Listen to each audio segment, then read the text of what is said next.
acolhimento. Boa noite, irmão Nilson. Tudo jóia com vocês? Boa noite, Mari. Boa noite, pessoal do acolhimento. Está tudo em paz. Estamos aqui mais uma vez reunidos nesse link, nesse momento novo da gente. E Mari vai transcorrer aí, né, Mari, sobre o Evangelho, né, segundo o Espiritismo. Então, toca a bola aí. Estamos aqui para ajudar. Certo, Nilson. Nós vamos abordar hoje, do Evangelho segundo o Espiritismo, a última parte de Pedi e Obtereis. Então, antes de começar, vamos fazer nossa prece? Bora. Vamos elevar nossos pensamentos ao alto, agradecer ao Mestre Jesus pela bênção que nos deu, trazendo o nosso Evangelho para nos instruir e fortalecer, sendo esse alimento espiritual para a nossa alma. Que Ele permita que a nossa aula de hoje seja tranquila, muito proveitosa e que possa nos ligar ainda mais, mesmo com esse distanciamento físico que estamos vivenciando hoje. E que assim seja. E que assim seja. Vamos lá, Nilson? Bora, manda lá. O pessoal vai ver aí de casa que a nossa primeira lâmina traz a abertura, o item que nós vamos estudar hoje, que é 18 a 23, Pedi e Obtereis. Vamos lá. Trago aqui alguns recortes valiosos desse capítulo, e eu separei por itens 18 e 19, é o que nós vamos ver agora. Vamos lá. Da prece pelos mortos e pelos espíritos sofredores. O item 18 traz que os espíritos sofredores reclamam preces e estas lhes são proveitosas, porque, verificando que há quem neles pense, menos abandonados se sentem, menos infelizes. Entretanto, a prece tem sobre eles ação mais direta, reanima-os, incute-lhes o desejo de se elevarem pelo arrependimento e pela reparação, e possivelmente desvia-lhes do mal o pensamento. É nesse sentido que lhes pode não só aliviar, como abreviar os sofrimentos. Isto pode ser conferido em O Céu e o Inferno, na segunda parte. Há exemplos lá para a gente. No item 19, pessoas há que não admitem a prece pelos mortos, porque, segundo acreditam, a alma só tem duas alternativas: ser salva ou ser condenada às penas eternas, resultando, pois, em ambos os casos, inútil a prece. Perguntamos se, nessa hipótese, será lógico, será caridoso, será cristão recusar a prece pelos repróbados? Tais preces, por mais impotentes que fossem para os liberar, não lhe seria uma demonstração de piedade? Lhe seria capaz de abrandar-lhes o sofrimento? A não eternidade das penas não implica a negação de uma penalidade temporária, dando não ser possível que Deus, em sua justiça, confunda o bem e o mal.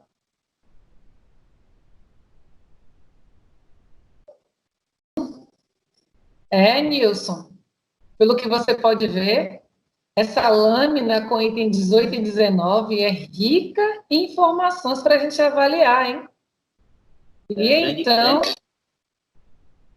pensar que o quão é valioso, o quão é importante e o quanto consegue tocar até mesmo aqueles irmãos que estão distantes de nós. O distanciamento do desenlace corporal, de estar desencarnado e ainda assim se sentir envolvido com essa energia da nossa prece. Quão valioso é. Isso me reporta ao vídeo de Divaldo. Você lembra? Em relação à questão da prece, que não reza para mortos, ainda mais em algumas situações, o quanto que a doutrina deixa cair por terra esse pensamento e mostra-se como uma caridade, um ato de amor. Complementa essa minha fala. Mari, a gente percebe que hoje nós temos a consciência que é preciso, sim, nós orarmos não pelos mortos, mas sim pelos vivos, né? Nossos entes queridos não morreram, eles apenas se deixaram o corpo físico nesse momento do desenlace, né? Que nós chamamos de desencarnação. Então, é preciso sim que nós nos mantenhamos linkados com ele através da oração, dos bons pensamentos, dos agradecimentos, né? Então, não podemos esquecê-los, que as nossas vibrações de paz, de harmonia, alcança eles através das nossas preces. E Divaldo sempre falou, né? Que ele sempre foi beneficiado, os entes queridos que ele tinha um contato no plano espiritual, que recebia as orações, né? Os relatos são muitos. Então, é interessante a gente continuar orando, sim, pelos mortos, como ensina aí né, o Evangelho segundo o Espiritismo. E veja como ele é de grande valia nesse processo, nossos irmãos que se encontram ainda no erro, ainda preso à realidade terrestre, ainda com esse pensamento no mal, né, na vingança, no ódio. Então, todos esses sentimentos que distanciam cada dia que passa eles, de voltar para o que de fato importa, na sua transformação e na sua preparação para esse reingresso aqui na Terra, o quanto que a prece vai ajudar a tocar esses irmãos. Fantástico esse capítulo, esse item 18. Então, vamos um pouquinho mais, vamos falar um pouco sobre o item 19. Nesse item 19, foi abordado que há aqueles que acreditam que não precisem orar. A pergunta que se traz nesse item é fantástica, porque mostra para a gente justamente que qual é a validade, qual é o prazo, né, desse castigo a qual a gente se imprime no outro devido à sua falha, né? Existe, então, aí que essa pena, essa culpa, esse erro seja eterno? Esse item já vem trabalhando isso para a gente refletir, né?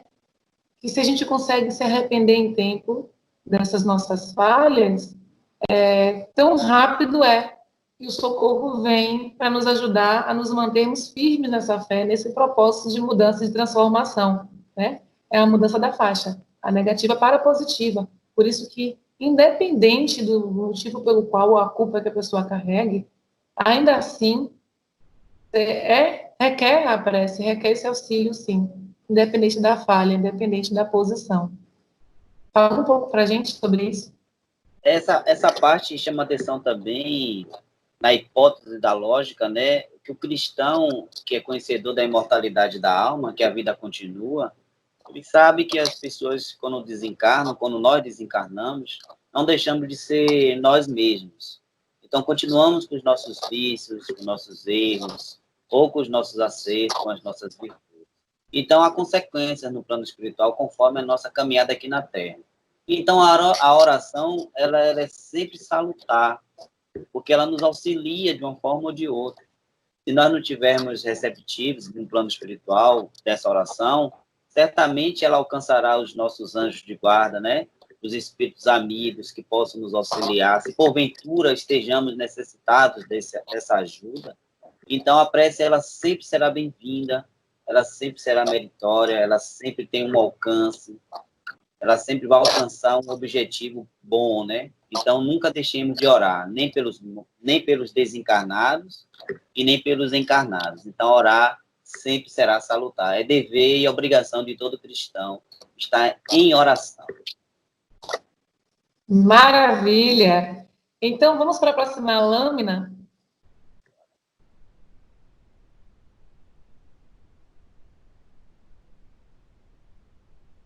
Ainda com esse mesmo tema da prece pelos mortos e pelos espíritos sofredores, nós vamos para o item 20. Outros se fundam numa razão mais especiosa, a imutabilidade dos decretos divinos. Deus, dizem esses, não pode mudar as suas decisões a pedido das criaturas. A não ser assim, careceria de estabilidade o mundo. Segundo o dogma da eternidade absoluta das penas, não se leva em conta ao culpado os remorsos, nem o arrependimento. É-lhe inútil todo desejo de melhorar-se. Está condenado a conservar-se perpetuamente no mal.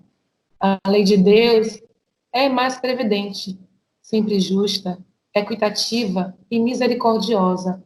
Não estabelece para a pena qualquer esta que seja duração alguma. Pois é, né? Vamos discutir um pouco o item 20, Nilson? O que você pôde captar, né, de deixa aí para essa nosso bate-papo agora, nesse item? Certamente, Mário. Nós percebemos nesse item que Deus ele é misericordioso, bom e justo. E essa pena eterna seria ao contrário desse amor divino de Deus. Né? Nós somos suas criaturas, ele nos criou. E ele não quer a morte do pecador. Ele quer a morte do pecado, ou seja, a morte do erro, a correção do erro. E as suas leis são de correção, são de reparação, são de regeneração. Então, imagine se nós errarmos por ignorância, por desconhecer essas leis, e penarmos eternamente. Esse Deus não seria esse Deus de amor, né, que governa o universo. Então, eu acredito muito nisso, nesse poder da oração, do arrependimento. Tanto podemos nos arrepender ainda na carne, né, no corpo físico, como ainda podemos nos arrepender no plano espiritual. E nesse arrependimento sempre existe a lei da reparação, que é a lei do amor. Por isso acreditamos na reencarnação. Se não fosse a reencarnação, imagine que seria de nós, né? Então, estou de pleno acordo que essa lei aí, esse dogma da pena eterna, ela não perdura. Talvez eternamente, que também não seja eterna, a pessoa querer ficar na ignorância. Mas um dia, certamente, a própria lei do progresso vai impulsionar ele à sua renovação, à sua transformação. Então, acho que isso é eterno mesmo, acho que só o amor e Deus. Certo? Maravilhosa a sua fala, Nilson, porque é justamente isso mesmo que a gente, como bom espírita, né, deve se apegar. E o nosso Deus não nos permitiria, conhecendo tão bem a natureza dos seus filhos, né, que nos mantivéssemos no erro eternamente. Então, deixa isso aí para os desenhos animados, que tudo é o fim. É a criança, né, Nilson? É a criança nossa agindo, achando que tudo é o fim. É nosso momento de desespero, de desacreditação total. E que bom que o Evangelho vem elucidar e nos orientar que isso realmente não procede, que Deus é bom o tempo todo para com seus filhos. Então é isso, né? Vamos para o item 21, que tem mais um pouco para a gente discutir aqui. Vamos lá. O item 21 fala que o homem sofre sempre a consequência de suas faltas. Não há uma só infração à lei de Deus que fique sem a correspondente punição. A severidade do castigo é proporcionada à gravidade da falta, indeterminada e a duração do castigo para qualquer falta. Fica subordinada ao arrependimento do culpado e ao seu retorno à senda do bem. A pena dura tanto quanto a obstinação no mal. Seria perpétua fosse a obstinação. Dura pouco, se pronto é o arrependimento. Desde que o culpado clame por misericórdia, Deus o ouve e lhe concede a esperança. Mas não basta o simples pesar do mal causado. É necessária a reparação, pelo que o culpado se vê submetido a novas provas em que pode, sempre por sua livre vontade, praticar o bem, reparando o mal que haja feito. Então, não é mesmo, Nilson? Ligando, né, casando um pouco mais com o item 20, vamos falar mais um pouco sobre isso. Fala para mim. Mari, nós vemos aí que o arrependimento, ele é fundamental, né? A culpa, né? Você saber que errou, que você precisa se modificar, se regenerar, se transformar. Então, a gente percebe que Deus sempre há de dar uma chance a gente, né? Sempre há de nos auxiliar nesse novo caminho. Eu volto a repetir, se não fosse a lei da reencarnação, essa segunda chance, essa terceira, essa quarta, essa quinta chance, sei lá quantas vezes Deus nos propicia ao retorno à carne para corrigir os nossos erros. E também nós temos também de perceber que não é porque nós temos várias oportunidades que vamos negligenciar as responsabilidades. Então, se precisamos estarmos nos modificando, perseverando neste caminho, é bom sim conhecer essas leis, saber que é preciso estar respeitando as leis de Deus, a lei do amor, da caridade. Então, esse item aí nos mostra que é possível sim ter uma segunda chance com Deus, mas que também precisamos fazer a nossa parte, o nosso dever de casa, nos evangelizarmos, né, e cultivar o amor dentro de nós. Isso aí. Que maravilha de comentário. Sabe, Nilson, que existem muitos comentários acerca da dúvida do se arrepender e do perdoar, em relação até mesmo, né, de outros segmentos religiosos. E a gente ouve muito disso nas aulas, as pessoas comentar, poxa, o indivíduo fez tanta coisa errada, e é justo que somente no momento do desencarne ele se arrepende, está tudo certo? Não, não está tudo certo, mas é o pontapé inicial, é o passo para a transformação, é você demonstrar conscientemente que sabe e que entende, que infringiu as leis de Deus, as leis do universo, e também as leis da sociedade, e que por conta dessa sua compreensão, desse entendimento e de clamar misericórdia pelo ato falho cometido, é que está aí o grande passo, o passo necessário para essa transformação, porque Deus vai ver e, de fato, existem esse germe, né, latente, clamando por auxílio, querendo realmente se despir dessa veste, né, do homem mau para se tornar um homem bem. E ele vai dar essa providência de que você possa fazer tudo de novo. É aquela chance que a gente pede, se tivesse uma chance, faria diferente. E ele vai, nos presenteia com a reencarnação, e a gente percebe que não é só apenas se arrepender, não. É justamente se colocar à disposição divina para poder fazer diferente e fazer a diferença. É por isso que esse evangelho de hoje é muito rico. Eu entulhei vocês de fragmentos do evangelho, porque é muita coisa para a gente discutir aqui e se fortalecer. E essa fala de Nilson ajudou muito para a gente ter esse pensamento aqui. Mas calma lá, ainda falta mais um pouco. Vamos para a próxima lâmina. Pois é, né? Então, vamos aqui para Instruções dos Espíritos, a maneira de orar. Instruções dos Espíritos, maneira de orar. O dever primordial de toda criatura humana, o primeiro ato que deve assinalar a sua volta à vida ativa de cada dia, é a prece. Quase todos vós orais, mas como poucos são os que sabem orar? Que importam, Senhor, as frases que maquinalmente articulais umas às outras, fazendo disso um hábito, um dever que cumpris e que vos pesa como qualquer dever. Deve ela subir humilde aos pés do Senhor, para lhe recomendar a vossa fraqueza, para lhe suplicar amparo, indulgência e misericórdia. A vossa prece deve conter o pedido das graças de que necessitais, mais de que necessitais em realidade. Inútil, portanto, pedir ao Senhor que vos abrevie as provas, que vos dê alegrias e riquezas. Rogai-lhe que vos conceda os bens mais preciosos da paciência, da resignação e da fé.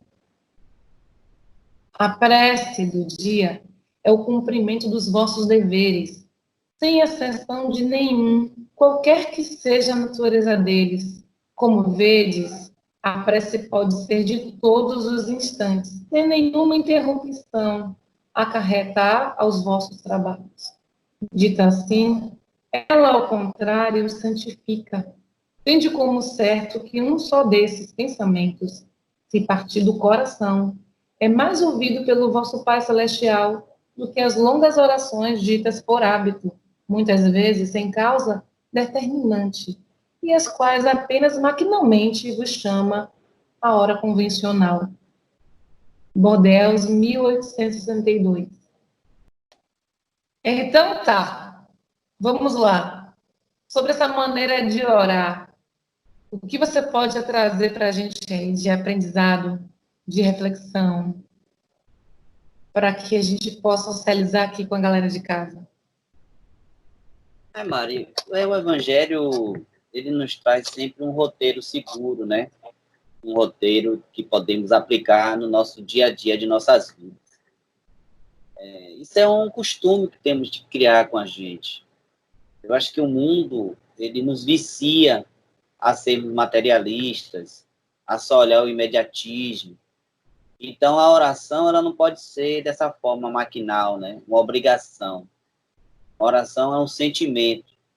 Nós precisamos impregnar ali uma vontade gostosa de fazer. Então, isso é exercício. Talvez as pessoas, eu mesmo, às vezes me pego orando por obrigação, principalmente pela manhã, primeiro horário da manhã. Porque a gente percebe que a gente acorda já preocupado, que vai fazer, que vai trabalhar, o que tem que ser feito, já traçando um roteiro do dia todo. Então, temos que nos habituar, sim, a agradecer a Deus por ter retornado ao corpo físico durante a noite, né? Dormimos, entramos no mundo espiritual, a gente já viu que isso é possível. E quando retornamos ao nosso corpo, que assumimos a responsabilidade do dia, precisamos agradecer a Deus e pedir a proteção divina aos benfeitores espirituais.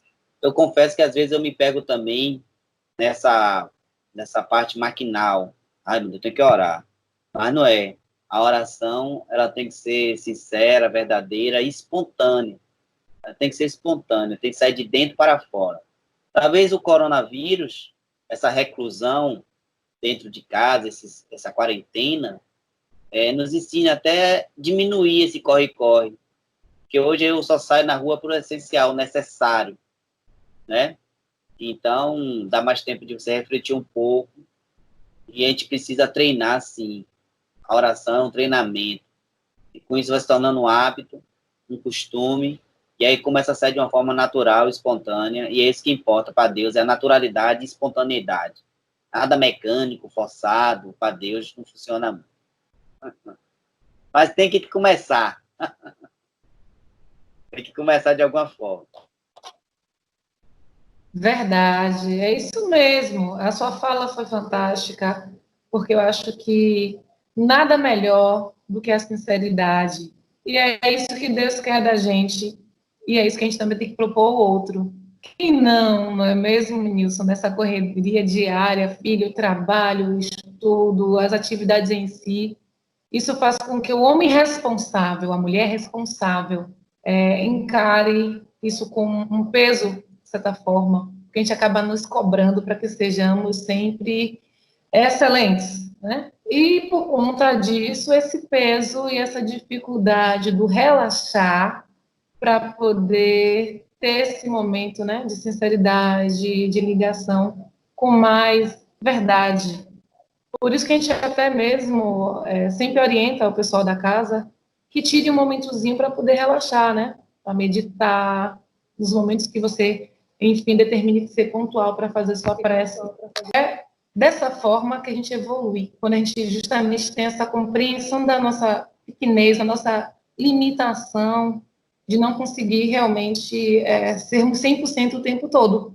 E é com isso que eu digo para vocês, temos que criar mecanismos, que seja pela meditação, que seja em se desligar um pouco de tudo que esteja trazendo ruído em algum momento do seu dia, para que você consiga ter essa ligação mais tranquila. Mas não esqueçam que é primordial, é essencial que faça esse contato com Deus. E quando não tiver o que falar, agradeça e diga, Senhor, faça a varredura, vistoreie meu coração e veja como me sinto. E assim saberá como medicar essa minha dor, essa minha machucada. E ele vai agir, gente. É só mostrar que a gente entende que ele é tudo e que a gente ainda está muito aquém dessa compreensão. Ele vai nos perdoando e vai nos ajudando, sim. Obrigada, Nilson, por trazer esses Mari, relatos só para fantásticos. eu, da sua fala, a nossa fala casar, a gente percebe que tudo é o costume, é o hábito de a gente fazer, a prática, né? Talvez a nossa cultura religiosa que nós herdamos de alguns pais nossos, dos avós, não tenha nos ensinado, talvez, a orar da forma correta, ou muitas vezes nem ensinado a orar. Mas tem muitas pessoas no mundo que fazem a sua oração, sim, que conversa com Deus, tem aquele momento íntimo, né, reservado, primeiro ato do dia. Talvez nós dois estamos falando um relato pessoal nosso. Então, eu aprendi hoje, dentro de casa, mas com mais tempo dentro de casa, a maneira mais correta de lavar a mão. Eu percebi que a minha mão está mais limpa, né? Eu digo, gente, eu tinha uma mão suja e não tinha percebido isso, porque eu não lavava corretamente a mão. Talvez a pressa do dia a dia, essa forma maquinal que nós estamos vivendo, essa forma materialista que nós vivíamos antes, não dava nem tempo de lavar direito a mão. Isso no meu caso, na minha observação. E hoje, eu com mais tempo de lavar a mão, de fazer um asseio da mão, eu percebi que minha mão está mais limpa. Eu dizia, mas gente, veja que negócio incrível isso. Então, eu acho que o ato de orar é esse costume de a gente valorizar as coisas espirituais. Nós temos valorizado muito o plano material, que é de suma importância na nossa vida, na nossa reencarnação. Então, nós precisamos agora compreender que somos espíritos, tendo uma vivência material. Então, a gente precisa, sim, valorizar o ato de orar, acostumar a orar, e fazer com que esse link seja feito no primeiro ato do dia. É um costume que precisamos criar dentro de nós. E eu tenho feito um esforço muito grande para isso, e tenho me percebido que eu realmente fazia a minha oração de forma maquinal, como eu vinha fazendo tudo em minha vida, por motivos do mundo materialista que nós vivemos, da correria que nós vivemos. Então, é preciso parar para saber fazer uma higiene bucal, fazer uma higiene corporal, fazer uma higiene mental. Se faz necessário, sim, e é a hora de aprender, talvez seja agora. Talvez a gente esteja nos reeducando. O coronavírus, ele é cruel, ele está tirando vidas, ceifando vidas, sim. Mas ele também está nos ensinando muita coisa que estávamos desapercebidos. Acredito muito que nós vamos mudar bastante depois de tudo isso. Ale. Como toda moral de uma boa história, tem os seus dois lados, né? E a gente aprende tanto da maneira positiva, como também com os pontos negativos da história.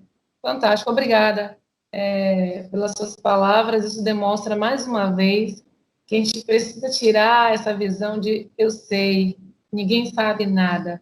E essa nossa forma de ser altruísta, de achar que estamos, sabe, sempre à frente e se permitir essa análise. E é se analisando que a gente vai se percebendo que a gente não está pronto. E eu, como eu costumo brincar aqui um pouco com as minhas meninas, eu digo, sim, evoluída. Porque cada momento que ela vai demonstrando aprendizado com o que é ensinado, com o que é trazido do evangelho, elas vão mudando o comportamento, eu parabenizo. É uma evolução. Então, vamos pensar que está perto, não vamos pensar que está distante da nossa condição. Então, sim, estamos evoluindo. E vou trazer para vocês a nossa última lâmina para nos despedir e deixar a gente assim com o coração repleto de amorosidade e gratidão, porque vou trazer para vocês agora uma prece do Espírito de Santo Agostinho, que está no nosso Evangelho. Gente, leiam o Evangelho, se debrucem sobre o Evangelho e se transformem, se renovem. E vai ser nossa prece final. Então, antes disso, eu quero saber, Nilson, algo a mais para falar para a turma do acolhimento, antes dessa leitura maravilhosa dessa prece, Santo Agostinho? Quero agradecer, mano, a você por essa brilhante explanação do Evangelho. Nos perdoe nossos lapsos, né? Mas que estejamos assim, conectados uns com os outros. Agradecer ao pessoal do acolhimento que está nos acompanhando, o pessoal que está fazendo lá o feedback, colocando lá suas mensagens, dando as suas opiniões. Estamos abertos a todo tipo de opinião, das críticas, dos elogios, de tudo que for possível, porque nos fortalece do lado de cá. E vos digo uma coisa a vocês, eu tenho aprendido muito, muito nessa grande distância, fazendo essas reflexões sobre o Evangelho. Então, é de suma importância, sim, que vocês falem lá, deem feedback. Amo vocês, né, Mari? Então, Mari vai fazer a prece, né, final e já vai se despedindo, né, isso, Mari? Então, Com certeza. beijo, fique em paz. Vai lá, Mari. Obrigada, Nilson. A sorte é nossa de ter vocês aí para nos dar esses feedbacks, né? A gente não sabe de nada, não, a gente está tentando aprender. Isso aqui é um laboratório. E que bom que a gente está conseguindo, né? Evoluir pouco a pouco com esses aprendizados. Vamos para o nosso fechamento. Quero que Deus abençoe todos vocês e que fiquem ligadinhos até as próximas aulas. Deixo vocês com Santo Agostinho.